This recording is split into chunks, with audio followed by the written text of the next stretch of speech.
everybody, and happy spring! The Lawn Gnome is here with another episode of Out of the Vault. As always, please click on the playlist link below if you want to catch up. So today, we're going to take a look at one of my personal favorite Disney classic films from when I was really young. And that is Disney's 18th animated classic from 1963, The Sword and the Stone. Now, this is a very interesting one for me because this is the first time that I'm seeing this movie in a while. The copy of the movie that I owned had two small issues with it. The opening credits were not in my copy because of the fact that it's just the credits rolling with a little bit of music in the background or maybe a song. My mom didn't really want that on the video just because it was pointless for us, and usually when it came to that stuff I would usually fast forward it anyway because I had such a short attention span. And unfortunately the tape ran out, so I never get the last scene of when, of course, Arthur becomes King Arthur.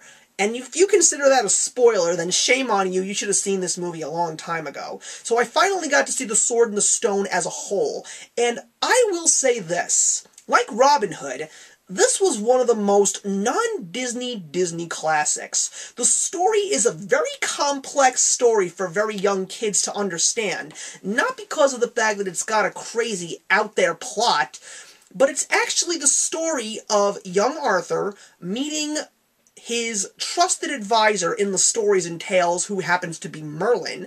And I will also say on a tangent here that Merlin and his talking owl Archimedes are one of the most hysterical comedic Disney classic duos in all the Disney classic films. Everything that they do together and the way that they take shots at each other is definitely one of the most hilarious parts of the film. But as I was saying, this movie is really about Arthur being taught how to be a true, responsible human being and adult. And when I was young, it was really cool to see Merlin turning Arthur into different animals, but I never truly understood why, and now I do.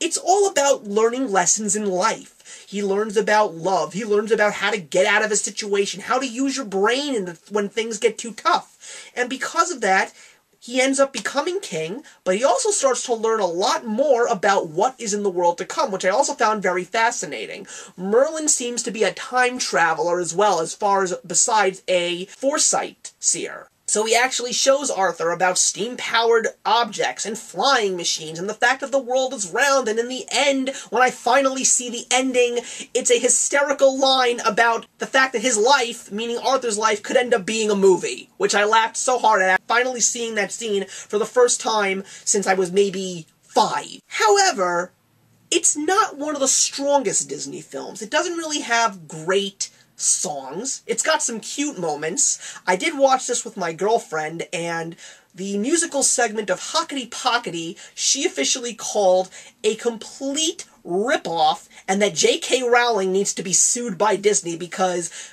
Merlin, first of all, to her, looked like Dumbledore, and the fact that his books were changing sizes and things were flying and things were moving around, she's like, oh my god, Harry Potter ripped off The Sword and the Stone. Another thing that is kind of faulty is the fact that the movie is called The Sword and the Stone, yet the sword, Excalibur, doesn't really show up until the very end of the movie. Why was the movie called The Sword and the Stone? Why not just young Arthur, or Arthur and Merlin? I don't know, but it is what it is. And it's because of that some kids may find the plot a little convoluted, just because of the fact that the Sword and the Stone is really not a major factor, and even in the end, when it makes Arthur become the King of England, it still doesn't seem like such a crazy factor, and it's not as epic as most Disney movies are. It's enjoyable, it's fun, the story is definitely a lot more advanced, but it's just not great. So, all in all, I'm glad that I saw it once again, and I will have to say that my verdict on The Sword and the Stone is 2.5 out of 4. Throw your comments in the box below, give me your thoughts on The Sword and the Stone, and thank you very much for watching. I'll catch you next month with a new Out of the Vault classic to watch. Actions speak louder than words.